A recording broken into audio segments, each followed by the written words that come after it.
കുളച്ചിൽ യുദ്ധം നടന്നത് 1741 ഇന്ന് കേരളത്തിൻ്റെ ഭാഗമായ തിരുവിതാംകൂറിലെ രാജാവ് മാർത്താണ്ഡവർമ്മയും ഡച്ച് ഈസ്റ്റ് ഇന്ത്യ കമ്പനിയും തമ്മിലായിരുന്നു കുളച്ചിൽ യുദ്ധം.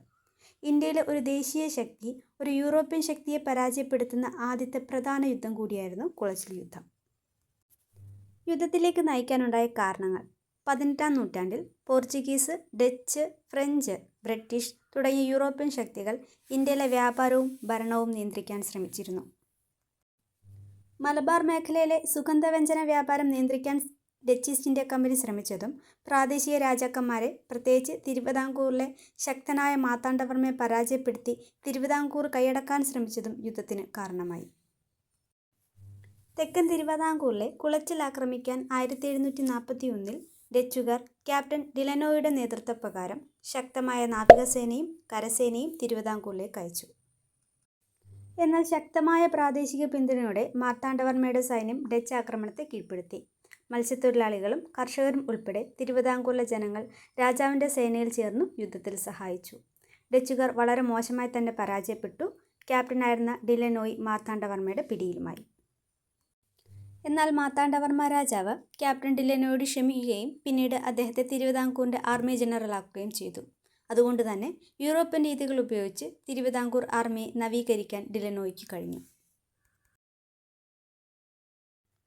ആരൊക്കെ തമ്മിലായിരുന്നു കുളച്ചിൽ യുദ്ധം നടന്നത്? എ. മാർത്താണ്ഡവർമ്മയും ഫ്രഞ്ചുകാരും. ബി. മാർത്താണ്ഡവർമ്മയും ഡച്ചുകാരും. സി. മാർത്താണ്ഡവർമ്മയും പോർച്ചുഗീസുകാരും. ആൻസർ ഓപ്ഷൻ ബി ആണ്, മാർത്താണ്ഡവർമ്മയും ഡച്ചുകാരും. കുളച്ചിൽ യുദ്ധം നടന്ന വർഷം ഏതാണ്? A. 1740, B. 1741, C. 1742. Answer option B ആണ്, 1741. കുളച്ചിൽ യുദ്ധത്തിൽ മാർത്താണ്ഡവർമ്മ തടവുകാരനായി പിടിച്ചെടുത്ത ഡച്ച് ക്യാപ്റ്റൻ ആരാണ്? എ. Gifford, B. ബെർഹോഫ്, C. De Lannoy. Answer option C ആണ്, ഡിലനായി. തിരുവിതാംകൂറിൽ ഡിലനോയെ വിശേഷിപ്പിച്ചിരുന്നത് എങ്ങനെയായിരുന്നു? എ. വലിയ പടത്തലവൻ, ബി. വലിയ ദിവാൻ, സി. ആദ്യ റെസിഡൻറ്റ്.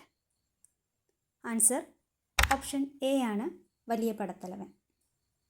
കുളച്ചിൽ യുദ്ധം ആരംഭിച്ചത് എവിടെ നിന്നുമാണ്? എ. പത്മനാഭസ്വാമി ക്ഷേത്രത്തിൽ നിന്നും, ബി. തിരുവട്ടാർ ആദികേശവ ക്ഷേത്രത്തിൽ നിന്നും, സി. നെയ്യാറ്റിൻകര ശ്രീകൃഷ്ണ ക്ഷേത്രത്തിൽ നിന്നും. ആൻസർ ഓപ്ഷൻ ബി ആണ്, തിരുവട്ടാർ ആദികേശവ ക്ഷേത്രത്തിൽ നിന്നും.